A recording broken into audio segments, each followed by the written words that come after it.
Alappuzha hybrid കഞ്ചാവ് കേസിൽ തസ്ലീമ സുൽത്താനയുടെ ഫോണിൽ നിന്നും ഷൈൻ ടോം ചാക്കോയുമായുള്ള ചാറ്റ് നീക്കിയ നിലയിൽ തസ്ലീമയുടെ ഫോണിലെ ചാറ്റ് അറസ്റ്റിലാകുന്നതിന് 2 ദിവസം മുൻപ് ശ്രീനാഥ് ഭാസി, ഷൈൻ ടോം ചാക്കോ എന്നിവരുമായി ലഹരി വിൽപ്പനയ്ക്ക് അപ്പുറമുള്ള അടുത്ത ബന്ധം. ശ്രീനാഥ് ഭാസിയോട് ഹൈബ്രിഡ് വേണമോ എന്ന ചാറ്റിൽ വിവരങ്ങളുമായി ഷാജഹാൻ ആലപ്പുഴയിൽ നിന്നും ചേരുകയാണ്. ഷാജി, ഈ ഹൈബ്രിഡ് കഞ്ചാവ് കേസിൽ വളരെ നിർണായകമായ വിവരങ്ങളാണോ ഇപ്പോൾ പുറത്തേക്ക് വരുന്നത്? ഈ ശ്രീനാഥ് ഭാസി ഒപ്പം തന്നെ ഷൈൻ ടോം ചാക്കോ ഇവരൊക്കെയുമായി ഈ തസ്ലീമ സുൽത്താനയ്ക്ക് അടുത്ത ബന്ധമുണ്ട് എന്നാണോ, വെറും കച്ചവടക്കാരി എന്നതിലപ്പുറത്തേക്ക് അടുത്ത ബന്ധമുണ്ട് എന്നാണോ ഈ ചാറ്റുകളിൽ നിന്ന് മനസ്സിലാക്കാൻ കഴിയുന്നത്?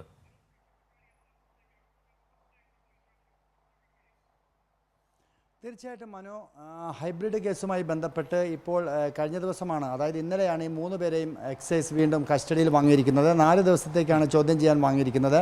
ഇതിനോടൊപ്പം തന്നെ ഇവരെ അറസ്റ്റിലായ സമയത്ത് തന്നെ ഇവരെ കോടതിയിൽ റിമാൻഡ് ചെയ്തപ്പോൾ ഇവരുടെ ഫോണുകളൊക്കെ തന്നെ കോടതിയിലായിരുന്നു. അത് വീണ്ടും ഇന്നലെ വാങ്ങിച്ചു.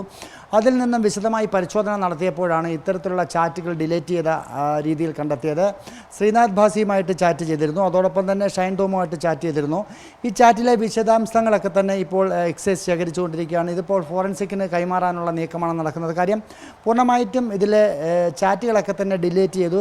അറസ്റ്റിലാകുന്നതിന് തൊട്ട് മുൻപാണ് ഡിലീറ്റ് ചെയ്തിരിക്കുന്നത്. ഇതിൽ നിന്നും ഇപ്പോൾ ഇവരിൽ നിന്ന് ചോദ്യം ചെയ്തതിൽ നിന്നും എക്സൈസിന് വ്യക്തമാകുന്നത് ഇതിനു മുൻപും തിഹാർ ജയിലിലടക്കം തസ്ലീമ നേരത്തെ കിടന്നിട്ടുണ്ട്. സ്വർണ്ണക്കടത്തുമായി ബന്ധപ്പെട്ട് ഇവരെ അറസ്റ്റ് ചെയ്ത് തിഹാർ ജയിലിൽ കിടന്നിട്ടുണ്ട്. ഇത്തരം കാര്യങ്ങളൊക്കെ തന്നെ എക്സൈസിനോട് അവർ സമ്മതിച്ചിട്ടുമുണ്ട്. അതായത് കഴിഞ്ഞ കുറച്ച് ദിവസങ്ങളിലായിട്ട് എക്സൈസ് നടത്തി വരുന്ന അന്വേഷണത്തിൻ്റെ വിശദാംശങ്ങൾ, ഏതാണ്ട് 100-ലധികം വരുന്ന ചോദ്യങ്ങളാണ് തയ്യാറാക്കി ഇവരുമായിട്ട് ചോദ്യം ചെയ്തു വരുന്നത്. ഇതിലൊക്കെ തന്നെ വളരെ പ്രധാനപ്പെട്ട കാര്യം, ഷൈൻ ടോം ചാക്കോയുമായിട്ടുള്ള ചാറ്റുകൾ ഡിലീറ്റ് ചെയ്തിട്ടുണ്ട്. പക്ഷേ ശ്രീനാഥ് ഭാസിയുമായിട്ടുള്ള ഒരു ചാറ്റ് ഇപ്പോൾ പുറത്തു വന്നിട്ടുണ്ട്. ഹൈബ്രിഡ് വേണമോ എന്ന് ചോദിക്കുന്നു. വെയിറ്റ് എന്ന് ശ്രീനാഥ് ഭാസി മറുപടി പറയുന്നു.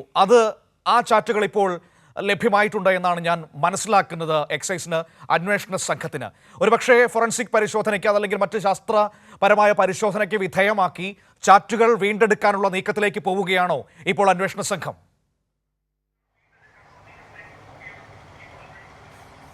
തീർച്ചയായിട്ടും അതിന് ഫോറൻസിക്കിൻ്റെ സഹായത്തോടു കൂടി അത്തരം നടപടികളിലേക്ക് പോകാനാണ് എക്സൈസ് തീരുമാനിച്ചിരിക്കുന്നത്. എന്തായാലും ഇപ്പോൾ ശ്രീനാഥ് ഭാസിയുമായിട്ടുള്ള ചാറ്റിൽ വളരെ വ്യക്തമായിട്ട് അയാൾ ഇത് ഉപയോഗിക്കാൻ ഇവരിൽ നിന്നും വാങ്ങിയിട്ടുണ്ടായിരുന്നു എന്നുള്ളത് വ്യക്തമാണ്.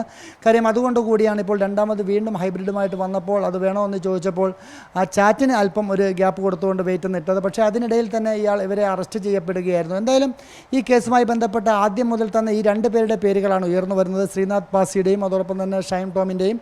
ഇനി ഈ സിനിമാ മേഖലയുമായി ബന്ധപ്പെട്ട് കൂടുതൽ പേര് ഇതിൽ ഉൾപ്പെട്ടിട്ടുണ്ട് എന്നും എക്സൈസ് പറയുന്നു. അത്തരം കാര്യങ്ങളൊന്നും ഒരു വിശദാംശങ്ങൾ ഇപ്പോൾ പുറത്തേക്ക് വിടുന്നില്ല. കൂടുതൽ അന്വേഷണം ആ രീതിയിൽ പോവുകയാണ്. ഷാജി, ഇവിടെ ശ്രീനാഥ് ഭാസിയുമായിട്ടുള്ള ചാറ്റ് നമ്മൾ മനസ്സിലാക്കിയല്ലോ. അത് ഈ അറസ്റ്റിലാകുന്നതിന് തൊട്ട് മുൻപുള്ളതാണോ അതോ ദിവസങ്ങൾക്ക് മുൻപുള്ളതാണോ?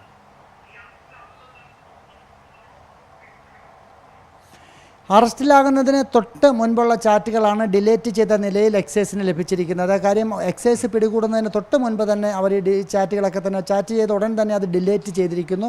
പക്ഷേ ശ്രീനാഥ് ഭാസിയുമായിട്ടുള്ള ചാറ്റൊക്കെ തന്നെ ഫോണിലുണ്ട്. കാര്യം അറസ്റ്റ് ചെയ്യപ്പെടുന്നതിന് തൊട്ട് മുൻപ് നടത്തിയ ചാറ്റുകളാണ്. കാര്യം ഇവർ ഹൈബ്രിഡുമായിട്ട് ബാംഗ്ലൂരിൽ നിന്നും കേരളത്തിലേക്ക് എത്തിയ ശേഷം ഇതിനിടയിൽ നടത്തിയ ചാറ്റുകളുടെ വിശദാംശങ്ങളാണ് എക്സൈസിന് ലഭിച്ചിരിക്കുന്നത്. ഈ ചാറ്റുകളിലൊക്കെ തന്നെ സിനിമാ മേഖലയിൽ മറ്റു പലരുമായിട്ടും ഇവർ ബന്ധപ്പെട്ടിരുന്നു. ഇപ്പോൾ ഹൈബ്രിഡ് കഞ്ചാവ് മാത്രമല്ല, സ്ത്രീകളെ വിതരണം ചെയ്യുന്ന തരത്തിലുള്ള ഇടപാടുകൾ വരെ ഇവർ തമ്മിൽ ഉണ്ടായിരുന്നു എന്നുള്ളതാണ് മനസ്സിലാക്കുന്നത്. അത്തരം വിശദാംശങ്ങളൊക്കെ തന്നെ ഇപ്പോൾ എക്സൈസ് വ്യക്തമാക്കുന്നില്ല. പക്ഷേ വരുന്ന മണിക്കൂറുകളിൽ അത്തരം കാര്യങ്ങളൊക്കെ തന്നെ പുറത്തു വരും. എന്തായാലും ഈ കേസുമായി ബന്ധപ്പെട്ട് വലിയൊരു റാക്കറ്റ് തന്നെ ഉണ്ട്. അതിൻ്റെ ഒരു പ്രധാന കണ്ണികളെയൊക്കെ തന്നെയാണ് എക്സൈസിന് പിടികൂടാൻ സാധിച്ചത് എന്ന് തന്നെയാണ് നമുക്ക് മനസ്സിലാക്കുന്നത്. 4 ദിവസത്തേക്കാണ് ഇവരെ ചോദ്യം ചെയ്തത്. ഇവരുടെ ചോദ്യം ചെയ്യൽ ഇന്നിപ്പോൾ ആരംഭിച്ചിട്ടേ ഉള്ളൂ. മാത്രവുമല്ല, ഇന്ന് ഈ കേസുമായി ബന്ധപ്പെട്ട് ചില തെളിവെടുപ്പുകളൊക്കെ ഉണ്ട്. അതൊക്കെ തന്നെ വളരെ അതീവ രഹസ്യമായിട്ടാണ് എക്സൈസ് മുന്നോട്ട് പോകുന്നത്. അതോടൊപ്പം തന്നെ ശ്രീനാഥ് ഭാസിയെയും ഷൈൻ ടോമിനെ ഒക്കെ തന്നെ ചോദ്യം ചെയ്യാൻ വിളിപ്പിക്കുന്നുണ്ട്. ഇത്തരം കാര്യങ്ങളൊക്കെ തന്നെയായിട്ടാണ് എക്സൈസ് മുന്നോട്ട് പോകുന്നത്. ഈ കേസുമായി ബന്ധപ്പെട്ട് വളരെ നിർണായകമായിട്ടുള്ള വിവരങ്ങളൊക്കെ തന്നെ എക്സൈസിന് ലഭിച്ചു എന്നാണ് നമുക്ക് മനസ്സിലാക്കാൻ കഴിയുന്നത്. പക്ഷേ അത് അതീവ രഹസ്യമായിട്ടാണ് അന്വേഷണം മുന്നോട്ട് പോകുന്നത്.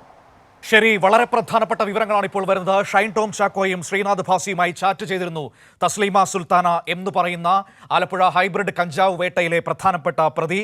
അതിൽ തന്നെ ശ്രീനാഥ് ഭാസിയുമായിട്ടുള്ള ചാറ്റുകൾ ഇപ്പോൾ നമ്മുടെ മുൻപിലുണ്ട്. ഈ ഹൈബ്രിഡ് വേണമോ എന്ന് ചോദിക്കുന്നു, വെയിറ്റ് എന്ന് മറുപടി നൽകുന്നു.